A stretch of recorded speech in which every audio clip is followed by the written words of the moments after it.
One of the most simple and significant changes that I made in my business life and my personal life was tracking how much money I was bringing in, where it was coming from, and where my money was going out. You don't realize how much money you're spending on eating out and travel and your cars and your entertainment until you have it sitting there staring back at you. And the best thing that you can do is take a piece of paper or grab a Google sheet and write down on the top how much money you're making and where you're making this money. And then below that, write down your expenses line by line and categorize them by the different categories: food, travel, entertainment, and write down where all your money is going, and then you will see where your money is going, and immediately, I promise you, you will immediately see ways for you to start saving money through very simple changes, because either you're going to find expenses you didn't know that you have, or you're going to have expenses that you don't need anymore. Most traditional banks still today are paying next to nothing on your savings accounts, but you can consider moving some of this money to a high interest savings account. Many of these are online banks, and many times they're going to pay 20 to 25 times more than what your traditional bank is paying.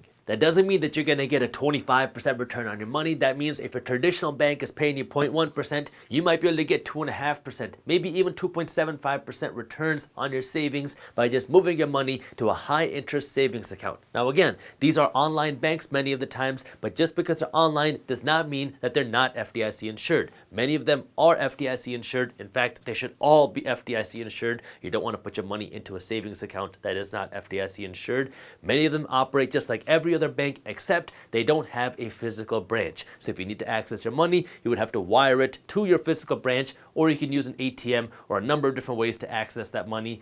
But if you have cash that's just sitting there, you might want to consider getting a better return. Now, a 2 to 3% return on your money is not life-changing interest, but it's a whole lot better than the 0.1% that most traditional banks are paying. Do you know what's better than free guac at Chipotle? Getting free guac every time you go to Chipotle. I'm not here to tell you where you should invest because I'm just a random guy on YouTube, but I can tell you what I do because I invest my money in 5 places in this order from biggest to smallest. My number 1 biggest investment is into my own business and startups that I invest in.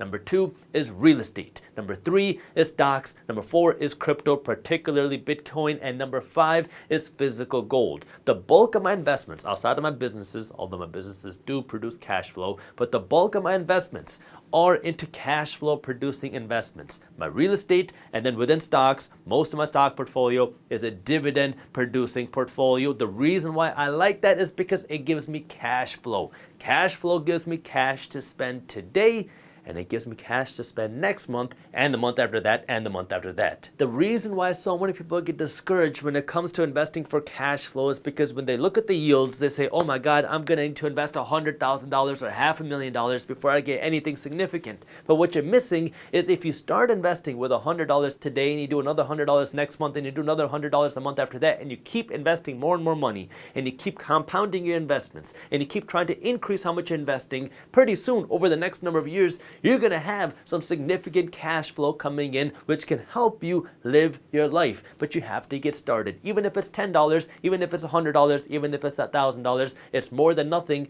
And guess what? $1 of cash flow is more than $0 of cash flow. Now, if you are an investor and you want to be more educated, that way you can make better decisions with your money, you can join something like Market Briefs. Market Briefs is my free newsletter that helps you stay up to date on what's happening in things like the stock market, the real estate market, crypto, the global economy, and our own economy. It's a fun, easy to read, and witty email. Not only can you read it in less than 5 minutes every morning, but it's brief. So even if you don't have a financial background, I promise you that not only are you going to understand what's happening, but you're going to love reading Market Briefs every morning. If you haven't joined Market Briefs yet, it's completely free, and I'll put the link to how you can join for free down in the description below. If you enjoyed this short clip from my longer videos, here's another clip that I think you'll love. And while you're at it, if you're interested in learning more about how to start generating passive income, our team put together an amazing guide on how to start generating passive income for free. All you gotta do is click that button right over there. Thank you for watching, and as always, keep hustling.